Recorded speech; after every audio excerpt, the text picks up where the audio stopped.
So welcome back అండి. రతన్ టాటా గారు చెప్పిన ఒక సూపర్ డూపర్ స్టోరీ మీకోసం వినండి, చాలా బాగుంటది.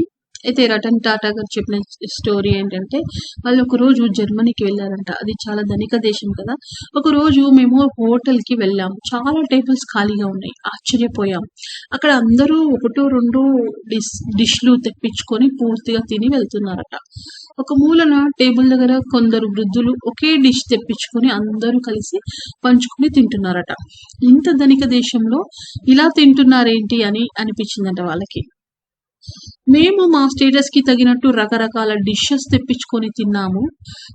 కొన్ని నచ్చలేదనో ఎక్కువయ్యావనో పడేశారంట. వాళ్ళు తెప్పించుకున్న దాంట్లో 3వ వంతు పడేశారంట. ఇంకా లేచి వెళ్ళిపోతుంటే అక్కడ ఉన్న ఒక వృద్ధ మహిళ దగ్గరికి వచ్చి, అలా వేస్ట్ చేయకూడదండి, మా ఫుడ్ మా ఇష్టం అని వాళ్ళు కొంచెం రూడ్ గా మాట్లాడారంట.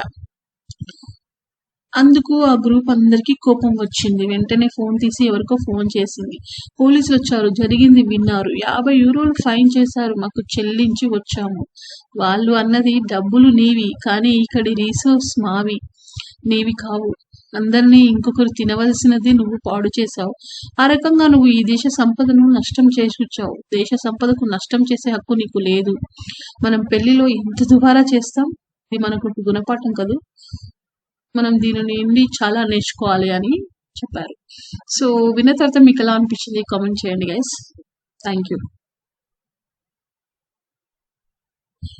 నిజమే కదా, మనం పెళ్ళిళ్ళకి వెళ్ళి పాపం చాలా చాలా ఫుడ్ వేస్ట్ చేస్తుంటారు. రీసెంట్ నేను ఒక పెళ్ళికి వెళ్ళొచ్చు, చాలా వేస్ట్ చేస్తున్నానండి. అసలు ఫుడ్ వేస్ట్ చేయొద్దు. నేనైతే అసలు వేస్ట్ చేయను అనమాట. మీలో అలా వేస్ట్ చేయని వాళ్ళు ఎవరైతే టాక్ చేయండి. Thank you. ఇంకా వేస్ట్ చేసే వాళ్ళు ఉంటే ఇప్పటి నుంచి వేస్ట్ చేయకుండా ఉండండి. Thank you so much.